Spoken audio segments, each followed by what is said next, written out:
And you can see that there's 1, 2, 3, 4, 1, 2, 3, 4, 5 plants. And so they're getting too overcrowded, and I'm gonna take them and I'm gonna transplant them into different pots so that they can grow over the summer, because we are here in Ohio. So if they can't be outside in the winter, they'll have to go inside. So this is how they get in the winter. Sometimes they overgrow. So I'm gonna take them out.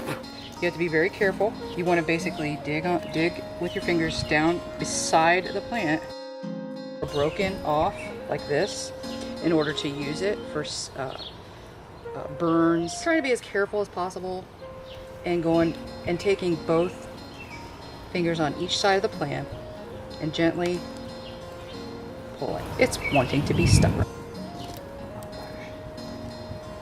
Okay, I'm trying to not break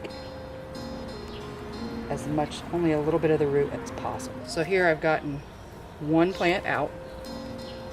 You see he's very, very healthy because I've sprayed him like once a week throughout the winter. And so this is one plant, and we can transplant him over here. And so that's one. We're gonna move on to some other cacti that I got from my daughter because they were blooming.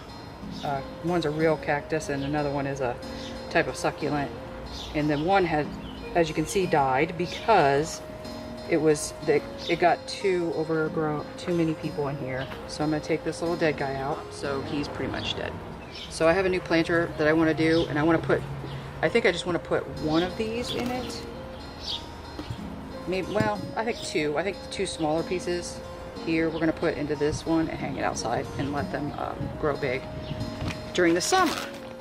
So you want to get potting soil that is, if you're like me, you don't want to, these are low maintenance plants that you can have inside and all winter long and out and during the summer. So you want something that is easy, that says no overwatering and no underwatering, so it protects against that. And you can also get cactus or succulent mix also at the store. Miracle-Gro's best, in my opinion. And then you want to get some stones, because the cacti love to wrap around stones because they're from the desert. So you want to get some stones. Any kind of stones work, doesn't matter what. And or pea gravel, just a little bit in the bottom. And it also holds the water for them. And then you want to get some new potting soil. It's really dry right now, of course, but I'm going to water it at the end.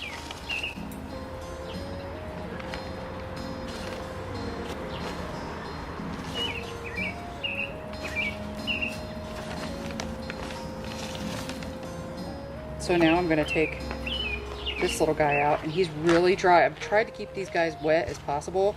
They're competing for water because they're stuck in this tiny place. So they're really dry right now. So they're ready to go, get out of this little tiny place. I'm gonna put him in with this, the aloe vera. So I'm gonna put him in there, just right level with the pot. So on the other side, we're gonna put, this has got a deeper root, obviously, because he's an aloe vera plant. And he's bigger. So we're gonna put him in with the tiny guy. And hopefully they will share for the summer. And hopefully the little cactus will get bigger. I'm putting a little bit of the stuff from the aloe vera plants because it's a cacti mix. What we're gonna do is we're gonna take some water and we're gonna give them a bath. You only want to do this when you replant. You don't want to ever do this to your succulents all the time. They just want a little bit. And always choose a pot that's just not going to, the water's not going to leak out. Because you want it to sit down in there and they can take a drink like for a while. I got this at IKEA, and it's a really cool planter, and it hangs. So that is how you replant your succulents.